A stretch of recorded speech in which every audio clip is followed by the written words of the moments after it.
Ladies and gentlemen, we're showing how to handle those vexing mystery tasks today. The server room is buzzing like a desk party, with staff checking their areas, when an employee suddenly spots the guest. Just cockroaches crashing the party. Even these resilient ones won't linger here. Cleanup complete. The leader leads the ops team out, while Nina lingers stealthily. After everyone's gone, she cautiously emerges. The drone watches, but sneaking pence into the room isn't illegal. Nina monitors it. She cautiously approaches the drone to confirm her sight, backing up gracefully like Walton. Nina keeps moving forward. Suddenly, the drone acts hyper as if caffeinated. Too light, it's sucked toward the fan, so Nina races to the control panel. She quickly pulls out the motherboard, notes the serial number, and as she enters the code, the system opens while the firewall slowly lowers.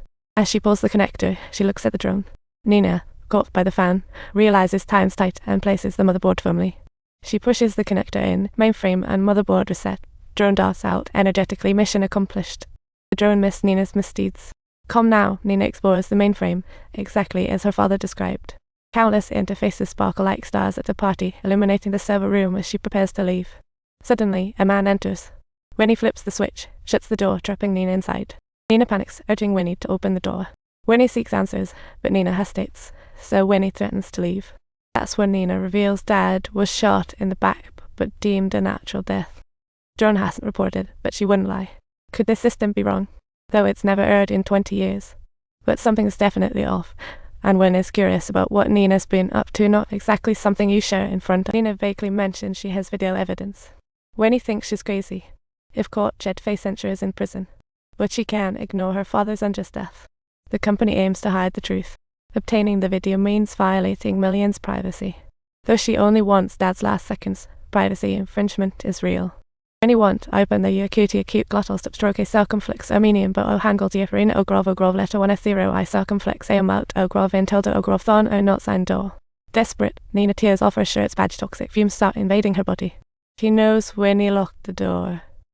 Dying here means intentional homicide. Winnie's luck is gone, trapping Nina in a dilemma. She must risk it, as she seems doomed. The drone starts analyzing. When she wakes, she's in a hospital. The doctor warns rest, but she connects the chip to her phone. Communication begins. The motherboard starts to blink. Signals are beaming, and the date sets to March 27, the day Dad got whacked. She dared not look directly, extracting privacy data chips from the company to watch with her brother on TV. These tragic seconds. Dad, a kind, harmless man, just an ordinary guy. Why did he suffer for no reason? Fast forward to just before the attack. Dad's loading the washer when bam. He's shot in the back. The footage shows everything except the killer. Rewind a few seconds, same result. Nina risks centuries in jail for this data, yet has no clue. She checks for missed details, having watched it hundreds of times unknowingly. Nina can't believe her efforts. Yet she gets this result, observing where Dad fell and everything around. Suddenly, an idea strikes. The killer opens the door behind, at just the right spot. She replays the video and spots a detail. The TV reflection reveals the killer's face. She loads the photo into the chip, matching it with everyone in the city. The program runs for a full day, analyzing all visitors in the past 20 years, yet no clues to the killer are found. Can the killer evade millions of drones to enter the city? Hours later, the killer appears. After comparison, it is him. Check all his videos. He's not local, just visited once. Snagged a nearly $100,000 camera at an auction, yet not a soul knows his full name. Surely a visit to the city leaves a record. After the auction, identity checks are required as expected. Killer doesn't want to give it, but rules apply. Staff confirmed David's name and Nina jots it down. The killer told staff his address, even the house number. The clue's clear, but they can't call the cops yet. These tapes are all illegally obtained, but they've got to track this killer down to give Dad some justice. They head straight out of the city and ring the killer's doorbell like it's a Halloween prank. David opens the door, and the duo pose as photography students eager to soak up some wisdom.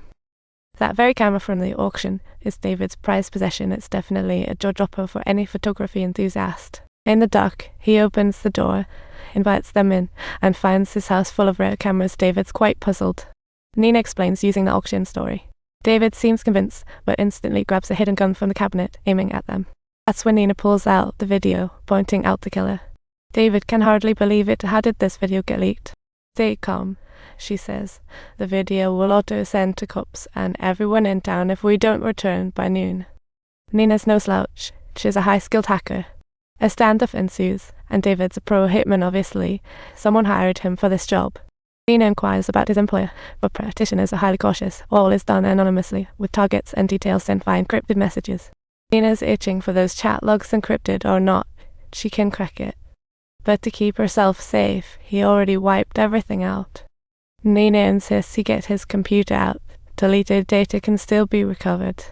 Restoring it will expose him. Nina remains calm, only seeking the mastermind's name before they part forever. David points to the computer, emphasizing she'll find no evidence. He's confident in erasing traces.